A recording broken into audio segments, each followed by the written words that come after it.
we are back for another episode of Kidder Street Noise, but a bit of a different episode today because obviously we're not in the same room, we're not in the same place. Lewis is actually on holiday in Malta at the minute. How's the holiday going?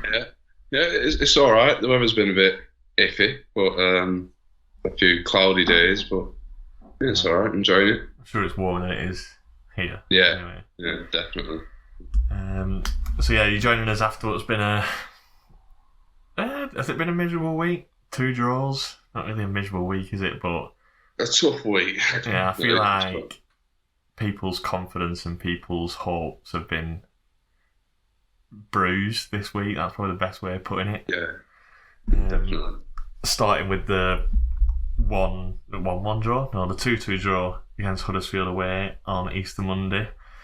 I'll let you talk through it because you went and I only watched it on the telly, so I actually didn't watch it. My internet wasn't working until like the last 20 minutes, so I managed to catch the last 20 minutes, which was probably the best bit for us.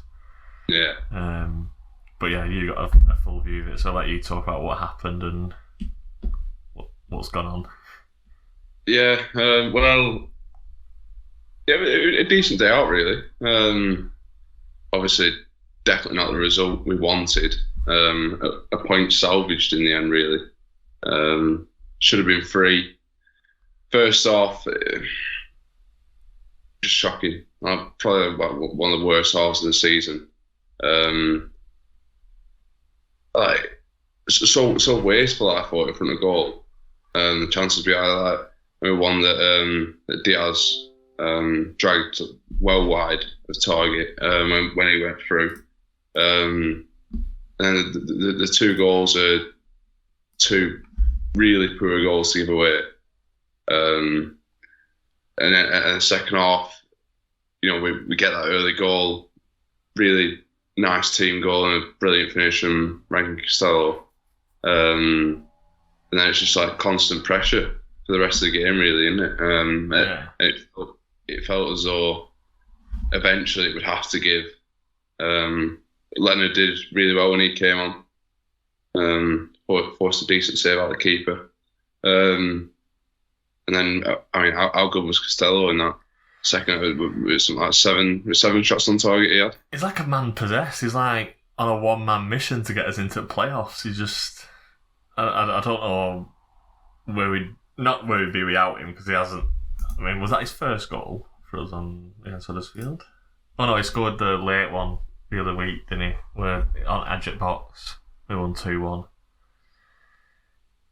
Like outside at foot on edge at box, can't remember it again. It's like Morton touched it back to him. Was that not the goal against Birmingham in the cup? Oh, was it Did you not score that one? Yeah. I think so, yeah. We're in the 2-2 draw at Ewood. I think he scored in that one, didn't he? Yeah. So yeah, from what I watched and what I saw, we did play really well and went to like this 4-3-3 formation with Morton sitting deeper. Wharton obviously came on and like produced a lot more. It's getting to the point now where, and we'll get onto this when we talk about Coventry on Wednesday, I feel if Thomason picks the wrong starting 11 on Wednesday, it could get very toxic very quickly at Ewood, especially if they start on the front foot against us. Obviously Wharton, probably one of our brightest players in terms of going forward, and then it comes to the Hull game on the Saturday night and he's not in the starting lineup, and he comes on and again one of our brightest players slapping balls into the box and people getting on the end of it, creating chances, and still just, can I see him starting on Wednesday night? No, probably not. You've already mentioned it there, Harry Leonard coming on at Huddersfield and getting chances, getting in the right positions, and then he doesn't even come on to the 83rd minute on Saturday. And then do I see him starting on Wednesday? Again, probably not. And that's where I think the frustration and the toxic. It was pretty toxic on Saturday night, to be fair. A lot of people were saying that Rovers fans were booing at Huddersfield, but I didn't see any of that or hear any of that. Was that something that happened? Definitely not at full time. I think at full time it was a relief that we've at least managed to get something from the game. Yeah. It sounds like a Mulberry comment, but it's a point in the bag. that's how I looked at it. It was like it's a point closer to where we need to be. And if you win against Hull and win against Coventry, then it looks a very good point. But all of a sudden now, after the whole result, you're looking at it and you're like, with Missed opportunity. Yeah, it's a missed opportunity and a big opportunity against a struggling side. Although they have improved recently to get 3 points, and we blew it really. But yeah, so not at full time, but at half time there was definitely quite a big response. Yeah, quite a lot of discontent towards how the team were playing in that first half. What was it like from the away end when the ball fell to Hedges? Because even watching it on the telly after the second half we'd gone through, like the amount of chances we've missed and how wasteful we are in front of goal at the minute, even a yard out with an open net, I still wasn't confident. I was expecting the ball to like bounce back off the advertising hoardings or something. Honestly, it was like kind of like frantic, just like the way the second half had gone, because it was pretty much all us. We had like 81% possession or whatever. That it was just like a blur. Like, no one had a clue. I didn't have a clue who it was that had actually scored. Like, it was just the relief that we'd managed to equalise. Yeah. At first, I thought it was Costello again. I was like, I turned to Jack. I was like, Costello again. I was like, no, it were Edges. But yeah, absolute bodies where we were in away, because like we didn't come up to the last minute, so it's on concourse like having a pint before the game. so we didn't come up to the last minute, and we just stood like in the aisle. Yeah. So like we were just like bodies everywhere. Yeah. When that went in. I think if it had been a 3 o'clock kickoff and you could see the other results, I think we'd have been happy with 2-2. But like after the game finished, I was fuming. I was like, oh, it's 2 points dropped. But then after the Norwich result and after who else got beat up there? Someone else got beat that was like up close to us, weren't they? Who would it have been? Luton won, Norwich drew, West Brom drew. So like it was almost like a point gained after that, weren't it? Yeah. And that's the problem with the Championship, innit? Like you'll 1 minute you think it's the worst result in the world, and then the next minute you actually think, oh, well, it's a point gain, really. Yeah. Which is more than what you can say for the Saturday night performance, because I thought I could understand Huddersfield like battling. Obviously, they want to stay up. It's a much tougher game. Hull didn't really have anything to play for. I don't think they really came to like pick anything up. They didn't. They were just waiting for us to make a mistake, which were inevitable, going to happen. And when we did, they had chances. Yeah. But I don't think they came really close to the start of the second half, didn't they? There was that one that went just past the right post. I'm not sure who it were, but that was probably the closest they came. And then they had an effort from outside the box as well, didn't they? Yeah, I saw the one where like the guy on the wing like cut inside and curled it wide. Yeah. There was one in the first half where I don't want to talk about it. Morton like gives it away, and then they get down, they break like in front of the Riverside. He's like stood on the ball, and then like goes to roll it back, just ends up toe poking it to the striker. Then gets down the right, pulls it back, and I think the first guy misses it, like misses the ball, and then the second guy, because he's not expecting to miss it, almost like runs past the ball. We end up getting away with it, but these mistakes that we keep making, or we're like giving teams chances, and no team gives us them chances. And I feel like at the minute, if a team gets a goal in front of like we're knackered, because we're not scoring enough goals. We're not even getting in the right positions, and that's the most frustrating. If we were like missing chances, like missing sitters, or the only example I can think of from Saturday night is obviously Dolan's chance, which he should have scored, and then Leonard's chance in the last minute. But there were so many crosses into the box where no one was even close to the ball. I think there were like 3 or 4 corners that like landed on the keeper's head, and they were, like the closest player like 5 yards away. Yeah, it was like, I mean, especially at the back, we've got big lads up there. If you're going to put it on the keeper's head, you need to get people in and around him. Like Gallagher should be stood on the keeper's toes. we've mentioned it a few times recently. I think the set pieces have been really poor. Yeah, they're not inventive. They're not quality. They're just like you don't even get excited for a corner anymore. Either first man or into keeper's arms. Yeah, we're corner. Yeah. There's not even like any creativity. Like even the short corners aren't really well worked or well thought of. They just will play it short and then see what happens. And half the time it either goes back to halfway line or we smash it. We overhit a cross out of play. Yeah. I thought on Saturday we looked very nervy at the back. And I think that's maybe coming from a pressure that the defence is maybe feeling that they can't make a mistake because we're not scoring anywhere near as many goals as we need to be. That we can't make a mistake because that's almost like they're feeling the burden of the attacking players not scoring goals as well.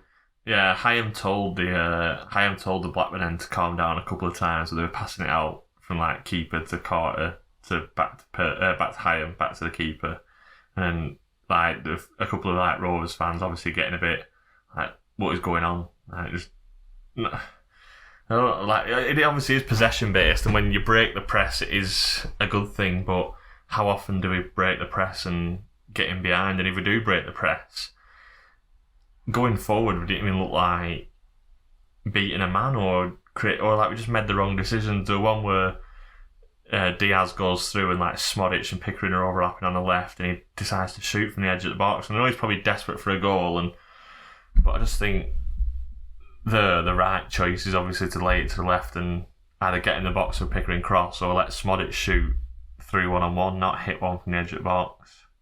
A lot of really strange decisions on Saturday night, not just from the starting lineup but the players as well. I thought he could have made 3 or 4 changes from Huddersfield and no one could have really had any complaints. And then even the substitutes, like I think at half time, obviously the fans are getting on the back, the players look leggy, not really creating anything. Can you make a change then and like give someone a kick up the arse or like, try and get the fans off the seats? Like I think if you'd have made a double sub at half time, Thomas and Wharton coming on, you give the fans a boost, which we needed because the Saturday night time kickoff was absolutely awful. We went to Willows for tea. I don't know. I mean, what was that like? Because obviously it's something that I don't think any Rovers fans ever experienced before, and I weren't there, so. So obviously you weren't there. So Rebecca came with us. This was Rebecca's first experience of going to the football. So Rebecca came with me.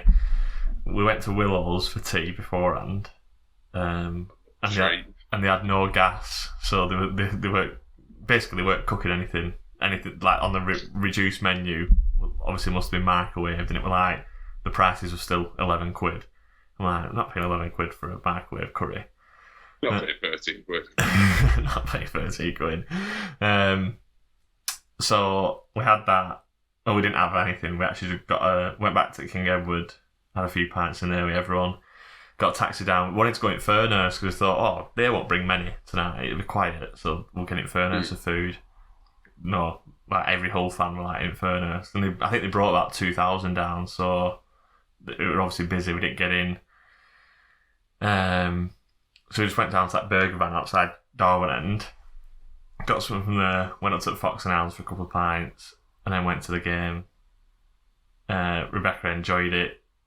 She was like a couple of times at first half where I think Gallagher made a tackle on the edge of her own box, and she went, "That's a number 9 in it." I was like, "Yeah." Like, "Isn't he a striker?" I was like, "Yeah." Like, "Why is he back there?" I was like, "I don't know. You tell me." And then towards the end of the game, especially in the second half, when like Wharton comes on and we start creating chances, and it was just after the Leonard chance we crossed it in and he missed it, like, and it were all like bubbling. Like, why didn't they play like this from the start? Like, good question, very good question indeed. That's what you were asking Huddersfield as well, really. Yeah. We've been asking this for the last 6 years, but I mean, so the starting lineup, I didn't really agree with. Could have made changes. The subs, I mean, bringing Costello off, I know he didn't really have didn't really influence the game like he usually does, but can you bring Britton on and keep Costello off? Can you bring one of the centre backs off and go 3 at the back with like Pickering, Britton, and Hyam or Carter, and push Costello into midfield and just go for it? Like, for me, it was a win or bust game. It was like the last game we play. Like, everyone else now is in the top 7 that we play. So to play a team in 17th at home, for me, it's your banker going into the final stage of the season. It should have been a win or bust moment. And I feel like if you'd have gone for it and then got beat 1-0, we're still only 1 point out. We would have been outside the playoffs on goal difference, wouldn't we? Yeah, so we're on 62 instead of 63. Yeah, so you've not lost it, you've not lost the place, and then I don't know. And then some of the subs, I mean, Morton stays on for another 90 minutes. I don't know what he has to do to get dragged off. Another 83 minutes with Gallagher.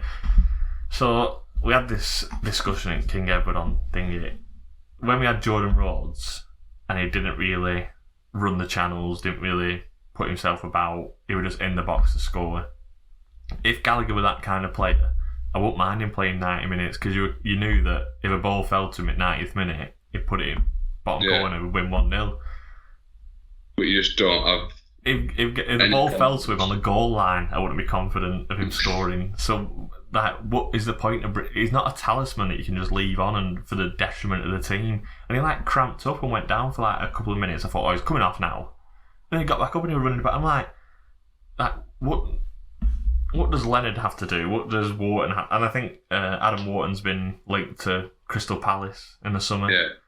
I just think, if you're looking at that team and thinking, I can't get in because we've got someone on loan from Liverpool, like, why should I stay? And I know he's a local lad and it'll probably help his development if he does stay, but he is a really good player. He looks confident every time he gets on the ball. He might have the confidence to say, yeah, you know what, I'm going to go and play Premier League football. I'm going to show him that I can play at that level, and sod you. Yeah. But yeah, very frustrating night. No one shot. Too many touches in and around the box. Just frustrating all round. And I think it's just... I don't want to get annoyed at Thomason, but I feel like he gets an easy ride off the media and the reporters and stuff. Like, after a game like that where we drop points at home to, again, a team like lower in the table, that looking at the fixtures, that was our must-win game, people should be going in and saying, was it the right decision to keep Morton on? Was it the right decision to play Gallagher for 83 minutes? Yeah, but so you'd say so we've scored 2 goals in the last 4 games or whatever, or 5 games or whatever. Gallagher's not scored any of them. Is it right to keep him on for 83 minutes? Does Leonard not deserve a chance? Asking questions about Wednesday, another poor performance. Is Leonard going to get a start? They go in, they ask him about the performance, they ask him about what he's had for T94 or X, and it just comes out with no one expects us to be here, there's no pressure on us. Yeah, that's fine. But... Yeah, there's no pressure, we're still in a good position. It's not wrong what he's saying though, because we are still in 6th, but you keep saying that for a few weeks in a row, and it's like, well, soon we're not going to be in that good position. Yeah. Do you know what I mean? You need to... I mean, no one did put us up here. No one did expect us to be there. What you can strive to do to change it, surely. But we've said this. The rest of the championship is rubbish. This is the one season where the rest of the championship is bad. So although no one expects us to be here, it's because everyone else has done poorly. You wouldn't expect West Brom and Watford to be down there. You wouldn't expect Stoke to be down there. You wouldn't expect, after Huddersfield got to the playoff final, you wouldn't expect them to be there. Early on in the season, when QPR were near the top, you wouldn't expect them to be down near the bottom anymore. So it's like a one-off season. So you can't keep sitting behind the fact that no one expects us to be in 6, because if you'd have told me at the start of the season that the teams that I fancied to be in and around there were going to have a really bad season and be near the bottom half of the table, and I'm like, well, yeah, I do expect us to be up there now. Why can't it be us that's there? Yeah. So yeah, just that's one frustration. I feel like he gets an easy ride because he's a likeable guy and he's doing a great job. I do like him, but I feel like his decisions need to be questioned more, and I feel like he doesn't feel any pressure going into the questions after the game. If you drop points at home to the Hull and like when you're chasing playoffs, I think you should be a bit nervous going into the reporters after the game. You should be a bit like, oh crap, what are they going to ask, what are they going to say? But I don't feel like that's the case. Do you agree? He should be thinking, shit, what am I going to say rather than what? Yeah, I should be thinking I have questions to answer, not, oh, I'm just going to talk about the performance and whatnot. Yeah, that's just me trying to put myself in his shoes. Like, if I were in that position, I'd be thinking, shit, well, how am I gonna not justify it? Cause it's not like it's not like we're in the bottom three or something. Justify it sounds like we're in a terrible situation, but what are you gonna say in response to it? Yeah. So, but yeah, right. We'll go through the Championship results from Easter weekend first, so the Easter Monday. So Burnley beat Sheffield United 2-0. The night game of when we played Huddersfield, Sheffield United obviously got the early red card. Put down to 10 men, Fotheringham getting sent off, and I don't think you really argue with it. It was just a silly foul, big mistake from centre back, and so what end do you let him go through and score and play the rest of the game 1-0 down, or do you Bristol City 2, Middlesbrough 2? Are Middlesbrough out of form going into the playoffs? I know they won again against Norwich, but they had a couple of bad results back to back. Yeah. Birmingham 0, Stoke 0. Didn't put out about that. Cardiff 0, Sunderland 1. Put Sunderland set up for glorious failure. Like 2 points off the playoffs now. It'd be like one of them where they finish 8th, like a point outside, and they'd be like, oh, nearly. When if you look at like the recent results, 4-4 with Hull, 0-0 with Burnley, 1-1 with Luton, you could probably like take another win from there and you're into the top 6. Coventry 2, Watford 2. Wilder's come out and said he's not happy with the attitude at Watford, which we obviously spoke about after we played them. No. And then did you see that Watford came out and confirmed that they weren't going to sack Wilder until the end of the season? Yeah. Did you see that? Yeah. That's well, there was a lot of which day with that Wednesday, Thursday, weren't it, I think? Yeah. And like there was a lot of murmurings on social media in the morning that it was going to be sacked, and I mean, I don't think anyone was like. There's always that bit of like, wow, with a manager that's like being talked about being sacked, like after such a short amount of time. But with Watford, it's kind of like that's Watford and it's what they do. But I think in situations like that, it can make it worse to make a statement like that. That sometimes the best thing is just say nothing. Yeah, I think it's embarrassing. To like come out after I don't know how many games he's managed, probably like 6 or 7, but to come out and say you're not going to sack him. I mean, they employed him to try and get into the playoffs, didn't they? They are only 4 points off, but I don't think they're going to get there. They're not going to pit 6 or 7 other teams to get in there now. But yeah, I just technically he has failed, but I cannot see another manager getting that team or that squad into the playoffs, because like we saw when they came down to Ewood, they're just not up to it at all. They're not really arsed, are they? Hull 1, Millwall 0. I put on my notes that makes me more confident, but I mean after the way Hull played at Ewood, probably not. I don't know. again, it goes back to Championship, doesn't it? Like 1 minute you think it's a great result for you, and then the next week you just think, oh my God, that was awful. Yeah, the world's going to end on. Yeah. And then Luton 3, Blackpool 1. Luton 5 points off Sheffield United with 4 games to play. Is it too much, do you think? I think so, yeah. I think it's something like Sheffield United probably, they're up now. Just going to have a look at the fixtures quickly. See who we've got left. I mean, they don't need that many points, I don't think, do they now? No, I think they need another 2 wins. They play Bristol City tomorrow night at home. And then they play... I mean, they've got 3 home games in a row, so they should be doing it before they go to the away games against Huddersfield and Birmingham. So they've got Bristol City, and they've got the FA Cup semi-final, and they've got West Brom at home and Preston at home. So they should really be up before they even go to Huddersfield away. It's 2 wins, isn't it? Yeah. Yeah. I think if they win the game in hand, that's them up, more or less. I think it's in the bag, really. Yeah. Norwich 0, Rotherham 0. I watched it after the draw with... I think I was like, oh my God, Norwich could overtake, because I watched it intently and it was awful. Norwich's finishing was stinking.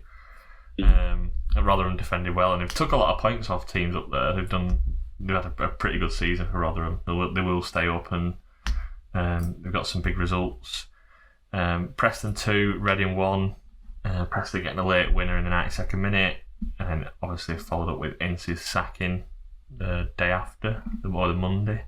Was it? Well, the game was on the Monday, so it must have been the Tuesday that he got sacked. Do you think he deserved to be sacked? It's a tough one, because obviously they've had the points deduction, haven't they? So that's made life 10 times harder for them. But I mean, if you ask any Reading fan, I don't think they'd have wanted to be down there again this season. Especially, I mean, they made a pretty good start as well, didn't they? So, I think a disappointing season for them all round. Points deduction aside, really. So, yeah, I'm not too surprised that they've been sacked, to be honest. I mean, if they'd hadn't got the points deduction, they'd have been on 48, 2 points below Birmingham in 18, which is probably, I mean, they would have been safe with so many games to play, and it probably would have been an alright season for them. Not the best, because obviously they're nowhere near top half of playoffs or whatever, but it's one that you can look to build on the next season. The problem is, I don't think Paul Ince is the man to lead you into next season and build for the future. And they've brought Noel Hunt in, who obviously knows the club, bit like a mini club legend, really. Try and give him a boost. What do you think about the tweet that they put out on Saturday night? Saying that they've still got the points record after they drew with Burnley. I think it's a bit weird, mate. I do think it's weird because of the position they're in the league, but for a bottom 3 team to draw with a promoted team already, or like the team top of the Championship, obviously it's a massive result for them, or it could be like a massive point to keep them up. Would you celebrate it as big as they have done? Probably not, but do I blame them? No. It is like a record that they're the only ones to do it. So I don't know, it's a bit like if another team could get 100 points in the Prem, and they played City towards the end of the season, and City drew with them, and they meant they could only get 99 points, so they were still going to win the league, and City had finished 3rd or 2nd or whatever, would City do a similar thing and say we're the only Centurions? I'm sure Arsenal did it a few years back, where someone was invincible up to were it like Liverpool after 22 games, he looked invincible. Yeah, they got beat up Watford, didn't they? Yeah, and I'm sure Arsenal tweeted something like it might have been like a picture of Wenger with the trophy, or Vieira with the golden crown on the trophy. But yeah, that it does happen.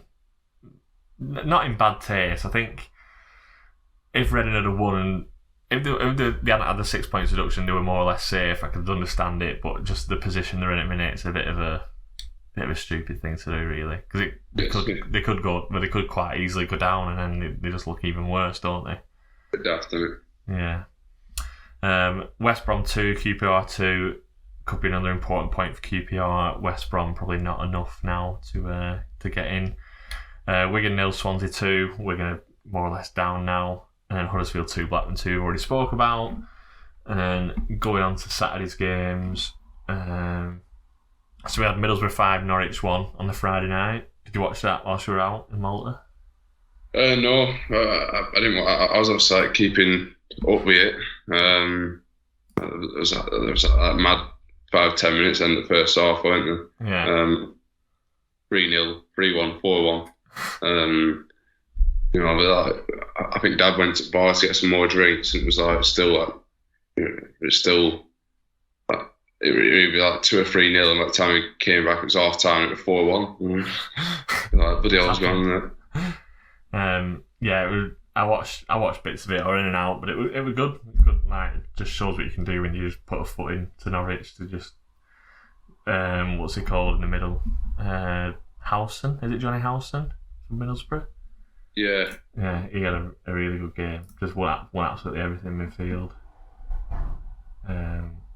But yeah, they just bullied Norwich basically. And then Sheffield United 4, Cardiff 1 at dinner time. Probably too much. I think that's probably sealed it for them now. Sheffield United. Watford 2, Bristol City 0. Bristol City were disappointed with that, really. Oh, disappointed with the season overall. Swansea 1, Huddersfield 0 was like a bit of a shock for me, because I thought Swansea had not really much to play for, and I thought Huddersfield would have given them a bit of a tougher game. I know it is only a 1-0, but I don't think they really put out on them at all. 1 shot on goal, 23% ball possession. A lot of people said, like, would you give Warnock the job for the next year? But can't keep playing football like that. I don't think he's gonna. Yeah, they won't go down, will they, under him? But no, that's not what Huddersfield fans will want with the success in recent times. So it's not just a success; it's like the way the philosophy they had recently with Felix Wagner, and then was it Carvajal? It was a Spanish guy they had, Carlos Carvajal. Is that the right one? Yeah. Sunderland 2, Birmingham 1. Sunderland again 2 points off the playoffs, could sneak in. Stoke 1, West Brom 2. How far are West Brom off now? Are they only 3 points off now? They're 3 points off us now, with a game in hand. Or not a game in hand on us, but a game in hand on everyone else. Yeah. West Brom's remaining fixtures, let's have a look. It's good this, being at the PC and being able to like research everything whilst you're doing it. rather than being at pub. So they've got Blackpool away, Sunderland at home, Sheffield United away, Norwich at home, and then Swansea away. So the Norwich at home and the Sheffield United games are the ones where you put those 2 back-to-back games are like Sunderland as well, really. Yeah. That's a tough game as well. One sec. They've not got the easiest running. No, Swansea away is a tough game to go to, last game of the season as well. Mm. Who else have we got? So, where was it up to? West Brom. Rotherham 0, Luton 2. Luton just keep on winning. Really don't want to play them in the playoffs. I want to finish 5th so we can avoid them. Reading 0, Burnley 0. No comment on that. Apart from them, we've already spoke about the tweet. QPR 0, Coventry 3. Coventry just hitting form just right before they play us. QPR, they're a point clear of Reading at the minute. Could they still go down? They could. They definitely could. Yeah. Mick McCarthy. Things can't go on like this. It can. It can. It can. So look at they've got Norwich at home, Burnley away, Stoke away, and Bristol City at home. So, I mean, that Norwich game and the Burnley game, I think they'll do well to get anything from that. I know Norwich is at home, but, Norwich are desperate for points. I wanted to try and recover from Middlesbrough and break into the top 6. So, there's 2 tough games there and Stoke away. I mean, that's never an easy place to go. Bristol City at home, final day, you'd fancy them to win that. I just Bristol City could already be on holiday then, couldn't they? They'd be like, don't want to put any tackles in to put the leg cast on for Ibiza or something. Millwall 2, Preston 0. I watched this as well. Didn't really think anything of both teams. Just thought Millwall took the chances. Preston were awful, really. I won't be bothered if we have to play any of them in playoffs. If we get in playoffs. Blackpool 1, Wigan 0 was obviously the relegation 6-pointer. I think that's Wigan down now, definitely. But they'll come back with Maloney next year, then probably win the league and then go down again. And obviously the last result was Blackburn 0, Hull 0, which we have already spoken about. So, I mean, we are still 6th. It is still in our hands. Do you think we've got enough to get over the line? Are you still confident? Right now, I'm like probably about 40-60 against. That's probably where I was going to say 50-50, but I'm probably with the fixtures we've got. Yeah, I think we'll do really well to get in there. I do think we'll win on Wednesday night. Do you think we'll win on Wednesday night? I think we'll win on Wednesday night. Just. I think it'd be a horrible game to watch, though. I think it'd be one of those proper cagey. I think they'll go through the motions again. Maybe a late goal. Something along those lines. Anyway, I don't think it'll be convincing by any means. Maybe similar to. God knows. Maybe I haven't got that far yet. Maybe something similar to the Reading game. I think we'll win anyway. And then we're looking at Preston on Saturday. I mean, that's they'll want it just as much as us, especially with it being against us. I mean, we've got the toughest running, haven't we? Yeah, like, the average position of each of our opponents is, I think it's like 4 points something now. Yeah. I think we'll get a point on Saturday. I've got to get my words out. A point on Saturday. So that's 4, and then we've got Burnley.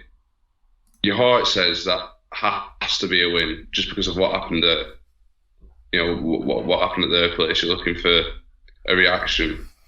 Yeah, but it's the same with Preston, isn't it? Like after the way they played at home to Preston after the international break, where we needed to bounce back and the way they played, that needs to be a win at Deepdale as well. Yeah, you could say that. Yeah. Say that's another point. I think we'll beat Luton. I do think we'll beat Luton. I'm hoping Luton are in and they're like willing to rest players before then. I want Sheffield United to already be promoted and them to be confirmed in playoffs. Yeah, I feel like that Luton game. That's a 1-0 Rovers written all over it. That. Just because. And then Millwall. Yeah, God knows what's dictating the logic with that one, but it's a 1-0. And Millwall on final day. It's a bad place to go to, isn't it? Yeah. The situation. If we'd have won on Saturday and been level on points with them, I would want them to be like in there with nothing left to play for by the time we get there. But now, I want it to be the other way around. I want them to be out there with everything to play for. I want the pressure to be on them. I think that suits us.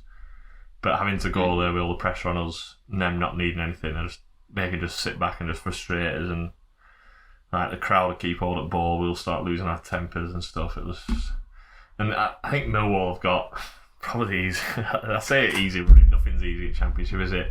But they've got Birmingham at home, Wigan away, Blackpool away, and then us at home last game of the season. That's a nice one. I think Coventry as well. As looked at Coventry's, they've got Reading at home, Birmingham at home, Middlesbrough away. I don't think that's too bad a running.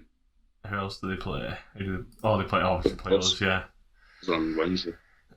So who's the other teams they need to look out for this weekend? Preston are away at Swansea, same night as us. Norwich away at QPR.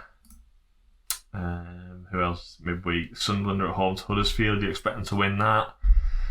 So we could be down to 8th or 9th before we can play on. No, we can't be, can we? We could be down to 7th by the time we play on Wednesday night. West Brom are away at Blackpool, but I mean they could catch up to us level on points if they beat Blackpool, can't they? How's the goal difference? Probably better than ours. It's it's better than ours. Yeah. It's not good at all. We shouldn't be in this position given where we are given where we were before the international break. Yeah. We've only got ourselves to blame, haven't we? To be honest. Yeah, we are. But you've just got to deal with the situation as it lies now because you can't change what's already happened. Okay, so we'll talk about the Coventry game then, because that's the big one. What is your starting 11 for the Coventry game? Well, 3 changes I'm definitely making are Morton, Brereton, Diaz, and Gallagher. What, You're taking Diaz out? Yeah. See, I think Diaz is your match winner, and he created the best chance of the night on Saturday. It was his pass through to Dolan. I don't think anyone else, unless Dak comes back from injury, has that ability. I just think he's looked very uninterested recently. Yeah, I know what you mean. It's just so so we'll start with keeper. So who are you going for at net? It's another point. Actually, I'm going to make another change. I'm going to put Kaminsky in net. Right. So Kaminsky isn't going to play again this season. I went to the Spread Eagle on not Easter Monday. Was it Easter Monday? Yeah, it was Easter Monday. Yeah, after the game. Scott Wharton was there with his fiancée, and Thomas Kaminsky was there with the goalkeeping coach, and they were talking about Kaminsky's baby being due, and it's due any time. I think he said then it was 2 weeks off, the actual due date, so she's ready to pop any time. And obviously she's back home in Belgium, so he will have to fly home if there's the signs of the baby coming start. Right, Keane. He's not having the baby, is he? Wouldn't it be okay? He's not having the baby. So I don't think we'll see him again this season. I just think you wouldn't risk him playing knowing that he might have to come off or might miss the birth of his child. So I can't see him getting back in the team. I think if he was going to make that change, he would have already made it. I just can't see it now. Back 4, he's staying the same. Yeah. Costello still at right back.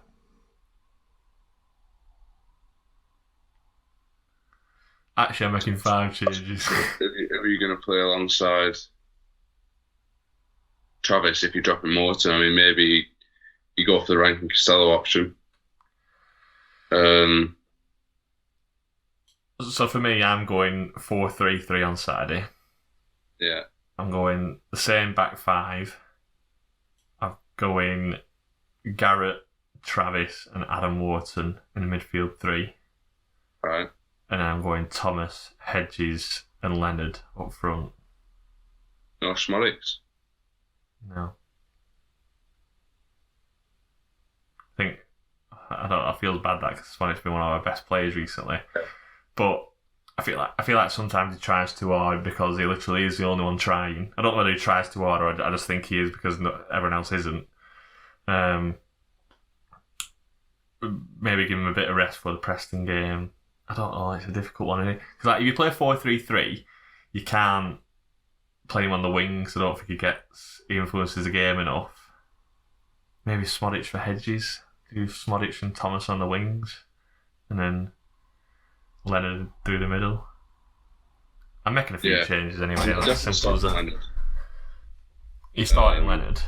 Definitely. Yeah. So, what's your predictions then? What's the score going to be Wednesday?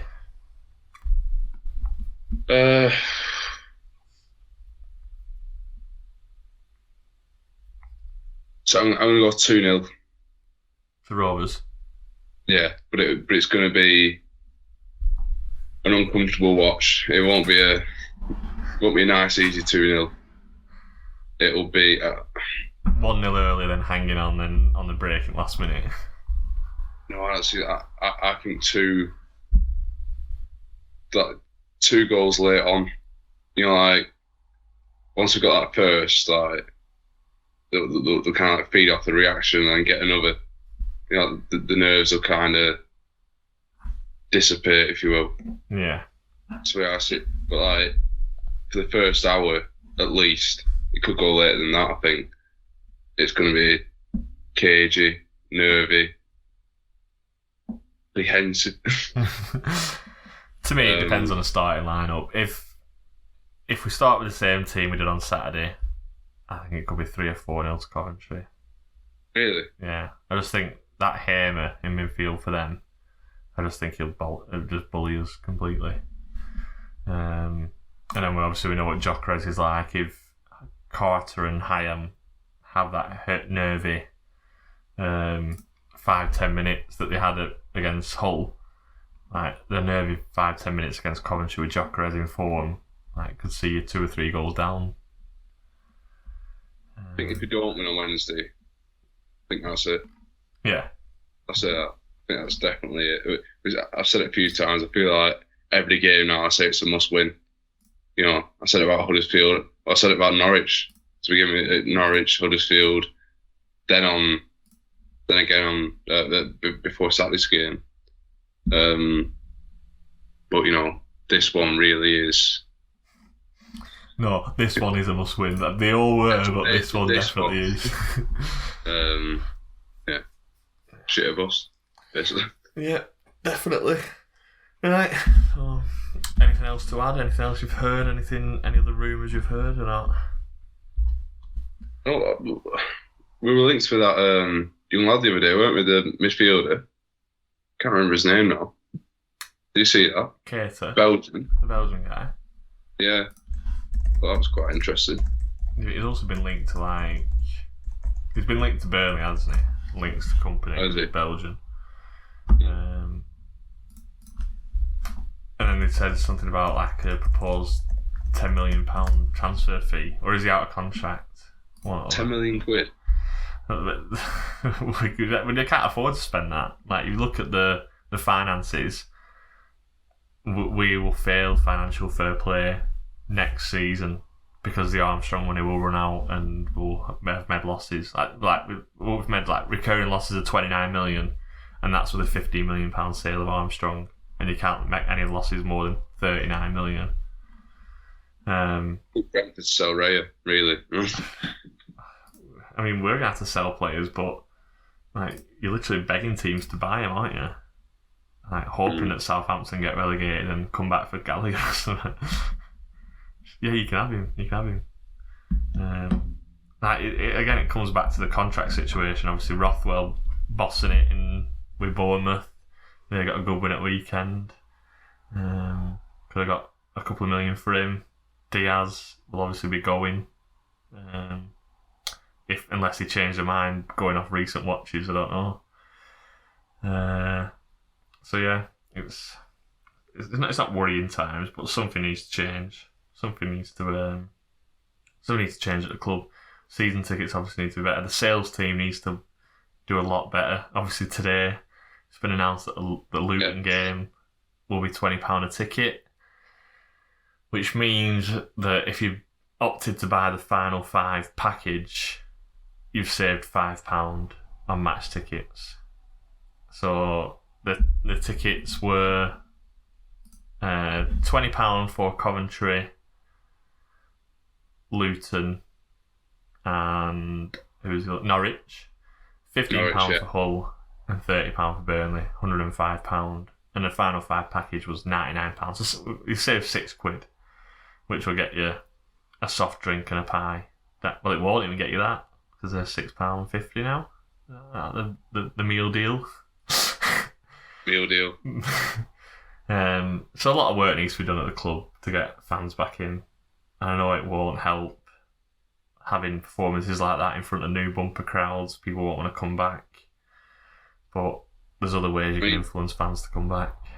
We just said before we started that to make the final 5 a deal, the offer had to be £80, so that you could charge a tenner for Luton at home, which a lot of the final home games in the last few years have been. Yeah.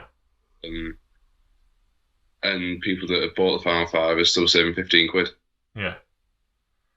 But this is just... I don't know. I don't know what this is. It's crap, basically. I mean, how many people are going to go on for that Luton game now? Because 5:30, Bank Holiday Monday on Sky. The thing is, people might have bought the final 5 package, and then if they've not been able to make one of the games, say they've not been able to make this whole game because it was Saturday night and the last train home, say they're from Manchester or whatever, is before you get back to Blackburn train station. So if you've missed one game, it's actually cost you money to buy the final 5 package.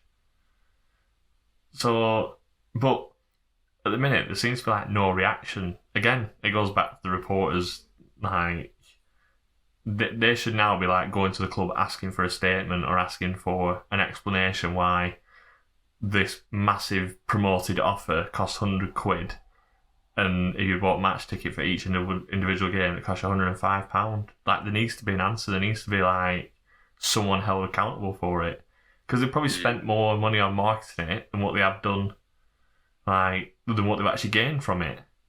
Yeah. Whereas if they'd have made it £60-70, they'd have sold a lot more of them. And then it's not just that. So now next season, if we have like a triple ticket or a last final 5 offer again, people are going to think, well, why should I get that? I can just buy a match ticket and choose the matches that I want to go to. It like affects things for years and years now, because they're just crap. They're just absolutely awful.